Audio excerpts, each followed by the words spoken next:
Ladies and gentlemen, American comics has been in the absolute gutter for quite a while now. Manga has been destroying American comics for years, and it just keeps getting worse and worse for them. And instead of trying to figure out ways to try to make the business profitable again, try to figure out ways to try to make everything just make more sense, you know what I mean? Instead of doing that, they actually spend their energy just getting worse. Like they have to actually work hard at failing this miserably. Like nobody fails this hard without actually working at it. And the American comic book industry is working very hard at failing. So let's get into this article from Bounding Into Comics, guys, because this has an interesting headline about a comic book owner that literally is begging creatives to try to please stop doing woke nonsense. Please go back to making good stuff that people actually want to buy. And instead of saying, okay, well, we're going to work on it, we're coming up with this, we're doing that, whatever, instead of saying that, no, they make fun of this guy. They just outright mock him, and they prove yet again that American comics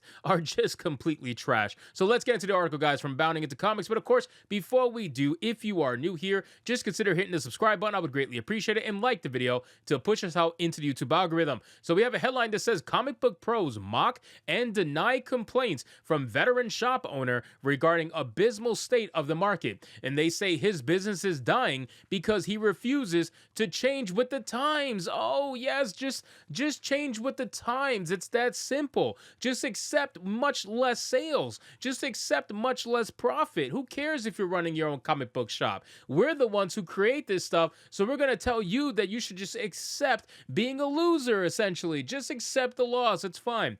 In the latest instance of fan and retailer complaints concerning the state of the industry falling on deaf, if not unnecessarily combative ears, a number of comic book professionals have responded to a public plea from a veteran shop owner over the quality of Western publishers' current output with not consideration, but rather outright derision and mockery. Yes, ladies and gentlemen, instead of saying, we're going to do right by you, we're going to figure out ways and figure out titles that we can come out with that's going to get readers back. No. We're just going to mock you. We're going to make fun of you. We're going to make sure that you realize that, you know what? You should turn this American comic book shop into a manga shop. You want to be profitable? Start selling manga. As sad as that sounds, that's literally what you need to do.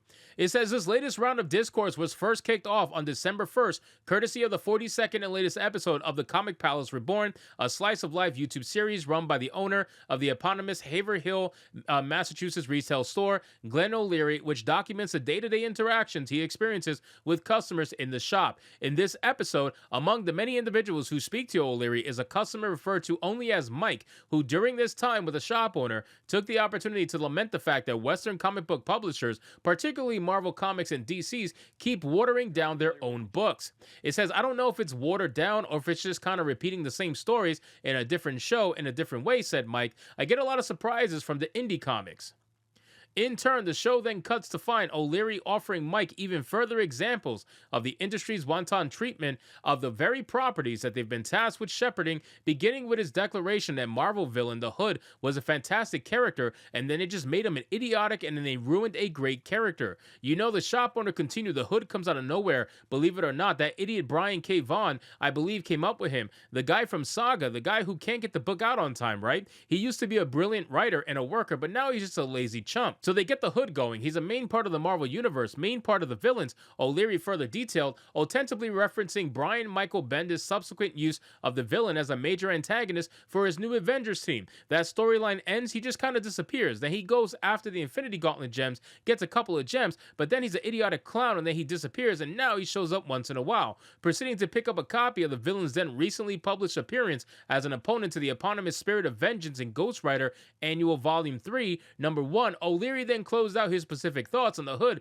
by declaring, so I'm hoping they do him well in this book. I mean, listen, leave it to Marvel to not be very consistent, you know what I mean? Like, they're so focused, and I don't know who's worse, Marvel or DC. I've seen some really like trash fires come out of DC lately. I would probably argue that DC's worse than Marvel right now in terms of comic books, but my God, man, some of the stuff that these guys are putting out is just awful. It's awful, and it makes you wonder, like, why is anybody going to want to support this stuff, right? The numbers don't lie. Unit sales are down drastically. It's not just about the gross volume and the number and the dollar amount, because the dollar amount can be inflated, right? Obviously, things cost more, so they sell for more. The numbers are higher than they used to be. Of course, the numbers are going to look as if they're doing better than they were prior, but you got to look at the unit sales. The unit sales is where you're going to realize that it is down drastically. They are not selling anywhere near the amount of physical copy of comic books that they were many years prior. They're just not. And the funny thing is, you can't say, oh, well, the desire for graphic novels has gone down. That's not true, because manga sales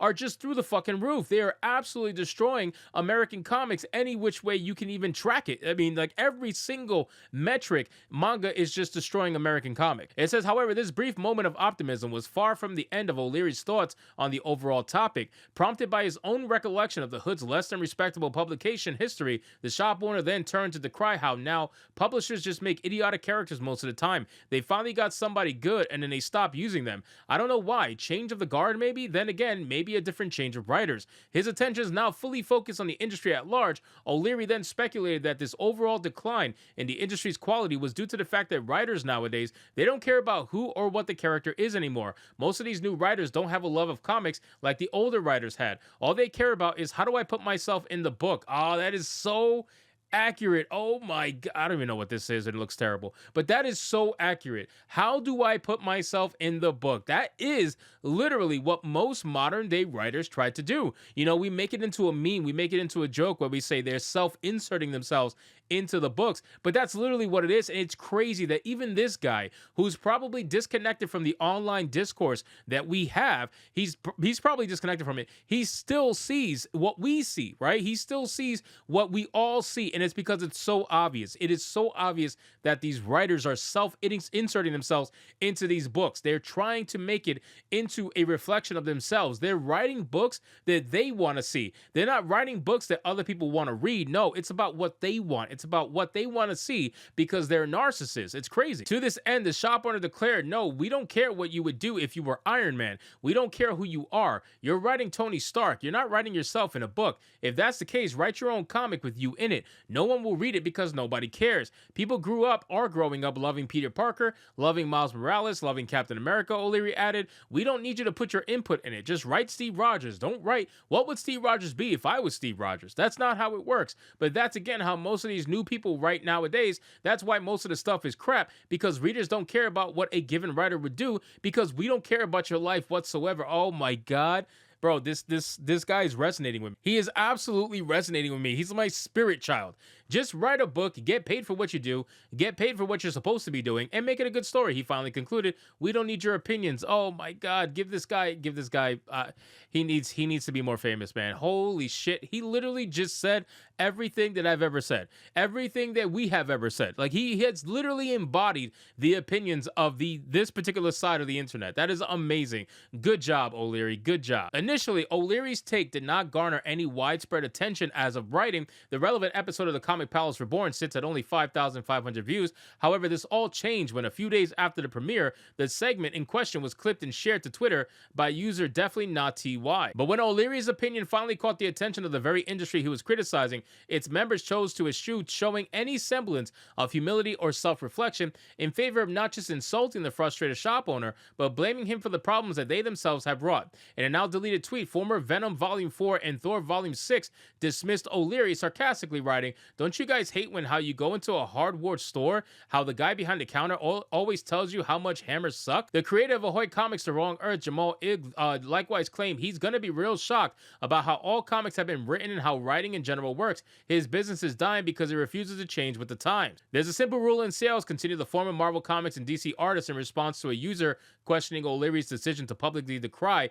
the abysmal state of the industry. Showing contempt for the product shows contempt for the customer. Don't do it. Sell everything like you love it. Nah, I don't agree with that, man. Not with comic books. Customers will go in there and they will ask you opinions, just like you'll get opinions or questions when you work at like GameStop or something like that. A customer every now and then is going to come in and ask you, hey, is this game good? Have you played it? They might do the same thing with comics. Is this comic book good? Have you read it? And they will appreciate if someone is actually honest over someone who's just trying to make money off of them. They go into these stores wanting wanting the one-to-one experience. They want to have that physical in-person experience. So I would rather someone be honest and tell me what they think about certain books. And it's very clear that he doesn't hate all the books. It's obvious, right? Like, he's saying there's certain characters that are amazing. He's just not liking where it's going and not liking where the writers of modern day are taking these beloved characters. And he's not the only one. A lot of people are not liking what's happening to these characters. So I support this guy 1,000,000%. O'Leary knows exactly what he's saying. The guy is based,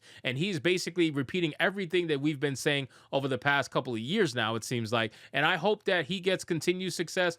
Please go sell manga. I don't know if you're selling manga, dude, but if you're not, start selling manga. I guarantee you your profits will skyrocket in comparison to holding out on the American comic book industry, because these tweets should show you everything you need to know about where this business is going. And if you don't adapt and start selling manga, then you might actually be on a business, and that will be a shame. So anyway, guys, thank you so much for watching this video. I hope you did enjoy it. If you did, consider leaving me a subscribe. I would greatly appreciate it. Don't forget to like the video, comment, let me know what you thought, and I'll see you guys on the next one. Hypnotic out.